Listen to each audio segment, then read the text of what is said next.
हमारा समाज जातियों में बटा हुआ है। मैं आपसे अगर ये सवाल पूछूं कि क्या जातियों के नाम पर ही चुनाव जीता जा सकता है, विकास के नाम पर यह चुनाव नहीं जीता जा सकता है क्या? आज का जो एनालिसिस है वो इसी को लेकर है, इसी सवाल के इर्द गिर्द है। कास्ट सेंसस हमारे देश में सियासत का एक ऐसा मुद्दा है जिस पर विपक्ष हर बार सवाल उठाता है। आज भी संसद में कुछ ऐसा ही देखने को मिला, जहां पर बजट सेशन का 7वां दिन था। बजट सत्र की प्रोसीडिंग्स जैसे ही शुरू हुई, कांग्रेस की सांसद सोनिया गांधी ने राज्यसभा को संबोधित करते हुए आज जनगणना को लेकर सवाल उठाए और कहा कि देश में लगभग 14 करोड़ लोग खाद्य सुरक्षा कानून के तहत मिलने वाले फायदों से वंचित हैं। नेशनल फूड सिक्योरिटी एक्ट के लाभार्थियों की पहचान 2011 की जनगणना की बुनियाद पर की जा रही है, जबकि अब जनसंख्या इससे काफी बढ़ चुकी है।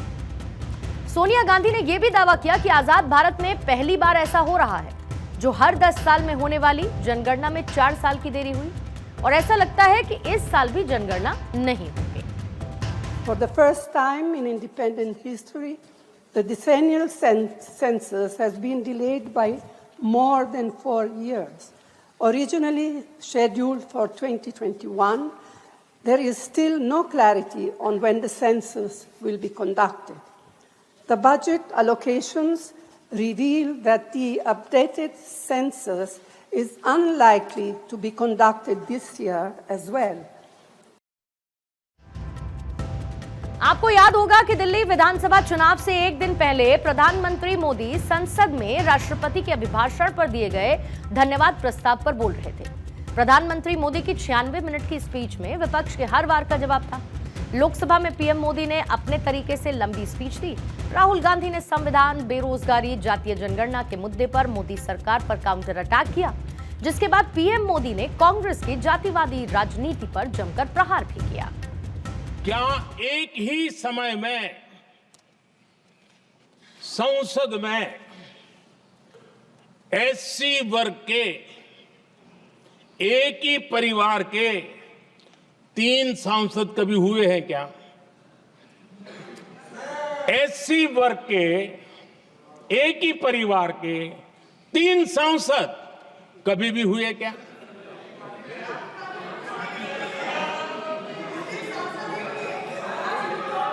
मैं दूसरा सवाल पूछता हूं, कोई मुझे बताए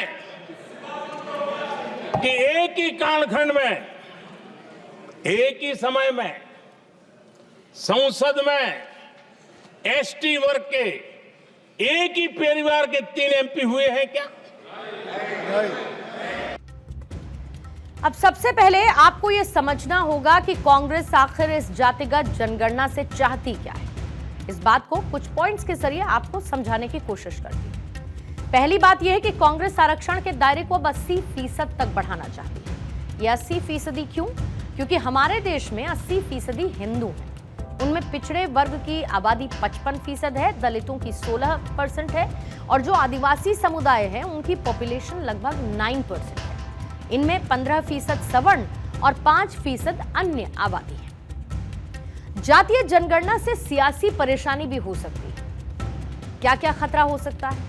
राजनीतिक खतरा, जातियों में मतभेद, जातियों में प्रतिनिधित्व की मांग बढ़ना, विशेष जाति के लिए लाभकारी योजनाओं से बाकी जातियों के नाराज होने की संभावना, आरक्षण बढ़ाने की मांग भी उठ सकती है। जिस तरीके से पिछले कुछ दिन में कांग्रेस और राहुल गांधी देश में जातीय जनगणना की डिमांड का एक तरफा अभियान चला रहे हैं।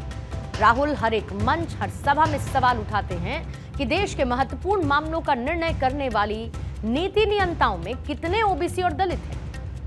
राहुल यहां तक पूछते हैं कि देश में कितने पूंजीपति दलित हैं और पिछड़े समुदाय से आते हैं। कांग्रेस भी कई सीटों पर अपनी जाति की राजनीति के बदौलत ताकतवर होने का दम भरती है। इससे पहले साल 2023 में कराए गए कास्ट सेंसस यानी जातीय जनगणना को राहुल गांधी ने फेक बताकर आरजेडी और तेजस्वी यादव की मुश्किलें बढ़ा दी।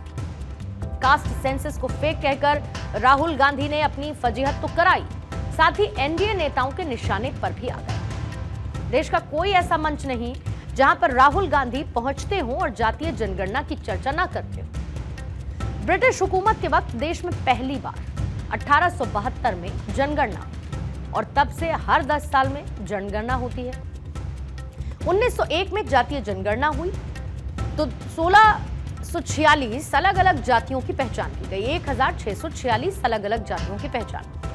देश में फिर 1931 में जातीय जनगणना हुई तो कुल मिलाकर जातियों की संख्या 4147 उस समय थी। फिर 2011 जो लास्ट कंसेंसस था जनगणना में, पहली बार जाति आधारित आंकड़े इकट्ठा किए गए, लेकिन ये डेटा पब्लिक नहीं किया गया था। फिर साल 2021 में केंद्र सरकार ने सुप्रीम कोर्ट में हलफनामा दिया और साथ ही ये बताया कि साल 2011 में जो सामाजिक, आर्थिक और जातिगत जनगणना हुई उसमें कई कमियां थी। जो आंकड़े इकट्ठा किए गए उसमें बहुत गलतियां और अशुद्धियां थी और ऐसे में उन पर भरोसा या फिर उनका इस्तेमाल नहीं किया जा सकता। राजनीतिक दल एक बार फिर नए सिरे से जातीय जनगणना की मांग कर रहे हैं। तर्क दिया जा रहा है कि जातिगत जनगणना से ही पता चलेगा कौन सी जाति को आरक्षण में कितना हिस्सा मिलना चाहिए।